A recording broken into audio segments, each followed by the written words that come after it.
The world is a beautiful place and I am no longer afraid to die. Illusory Walls album review. Let's chat about it. Hey guys, what's going on? John here from What's Spinning, here to chat about the latest from The World's a Beautiful Place and I Am No Longer Afraid to Die. Connecticut-based modern masters in emo. And they are a band that over the last few years I've completely obsessed over. Ever since their full-length debut, whenever, if ever, I have had such a soft spot for their music. This was an unbelievable debut and one of my favorite albums of the year. It blended modern emo with indie rock, post-rock, post-hardcore. It sounded progressive at times even. Oh yeah, it was also unbelievably passionate and even more well-written. With their follow-up album, Harmlessness, honestly, they just tightened up their sound a little bit and created an even bigger album. The songs this time around were much catchier, much more inviting. Not only that, but all around, they just seemed much more comfortable with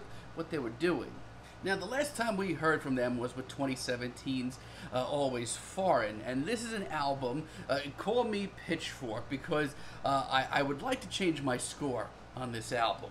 At the time that it came out, I raved about it non-stop. It ended up landing in my top 10 albums of the year. And to this day, tracks like Dylan and Her Son and Marine Tigers absolutely, scratch some itches. They're great tunes, but as a whole, I can't help but feel like there's something missing on this album. And there is a lot of garbage on there. The new singles, though, that have been leading up to this album really excited me. They seemed to, with 3 short singles, be right back at the front of the pack in experimenting and being progressive and a forward-thinking force in modern emo. Let's chat about this, though.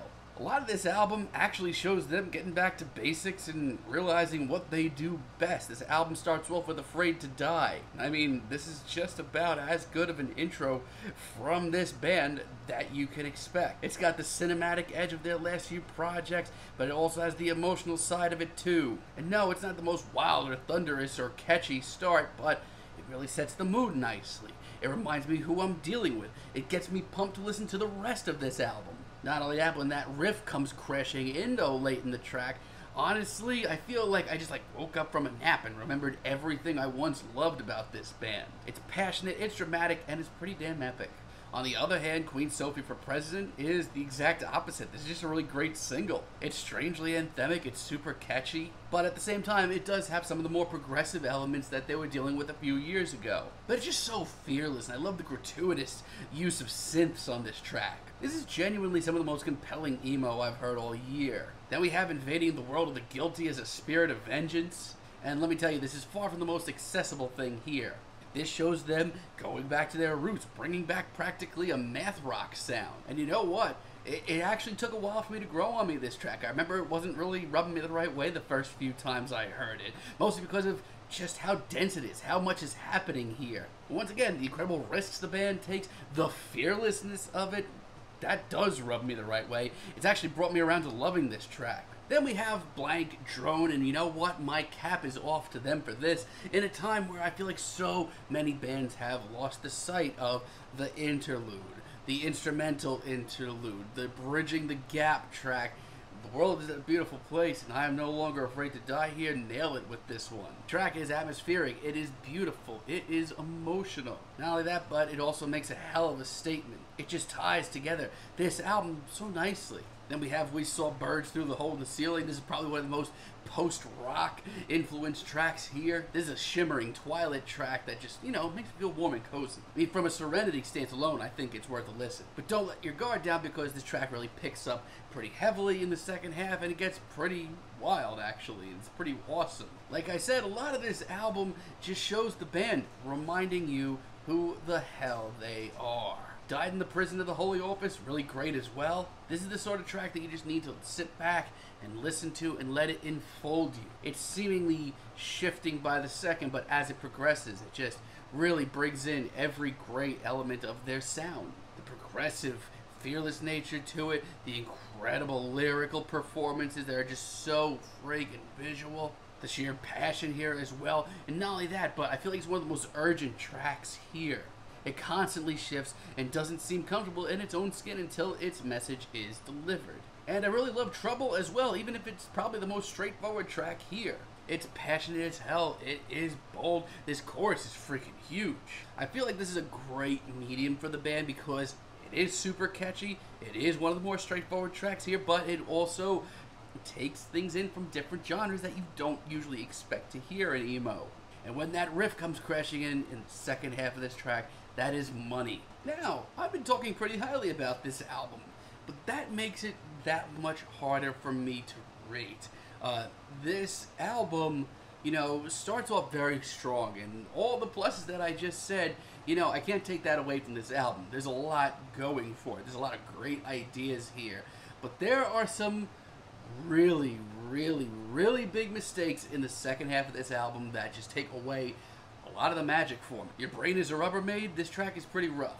I actually like the production here, and the atmosphere is really cool too. But of every decision so far on this album, this one seems to be the most convoluted. I can't hate it all though, mostly because by the end of this track it does get genuinely emotional. Then we have Blank Worker, and compared to this sister track that we get earlier on, this is a nightmare. I'm not into the plotting instrumental, and I'm not into these lyrics. A lot of this album has been very passionate, very current lyrically. Then I hear this, and it's a whole lot preachier, and I just know that they can do a lot more with a lot less and get the same message across. And if I could just end the review right there, I really wish I could. I mean, I really wish that I could just cut it off there and say that this is a pretty good album. But the last two tracks here take up almost 40 minutes.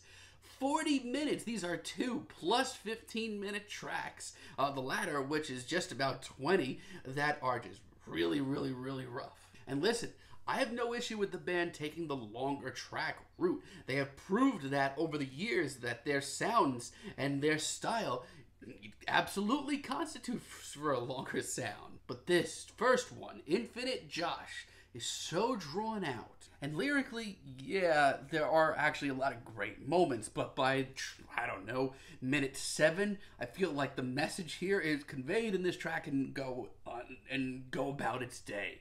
There's another 8 minutes though, and if this was like some journey, some genuinely forward-thinking track that actually went somewhere, I'd be okay with that. We don't get that though. I'm bored, and this is repetitive. And because that wasn't bad enough, we get Fewer Afraid as a finale, and this one is even longer at 20 minutes. And let me tell you, this track is even more full of itself, more unnecessary. And what's worse is, at 20 minutes in length, I have nothing to say. This is the underbelly of what we could have gotten here.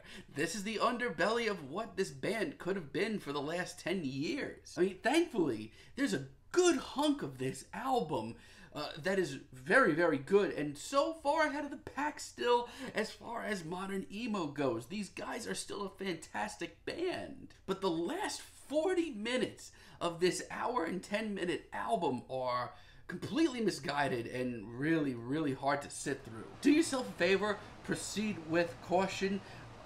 This is really hard for me to rate. I'm gonna give it a light 7.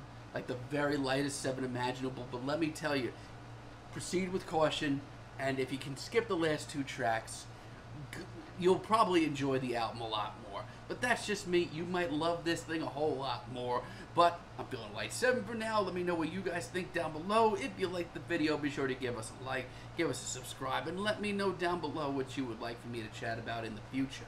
Until next time, have a great day, guys.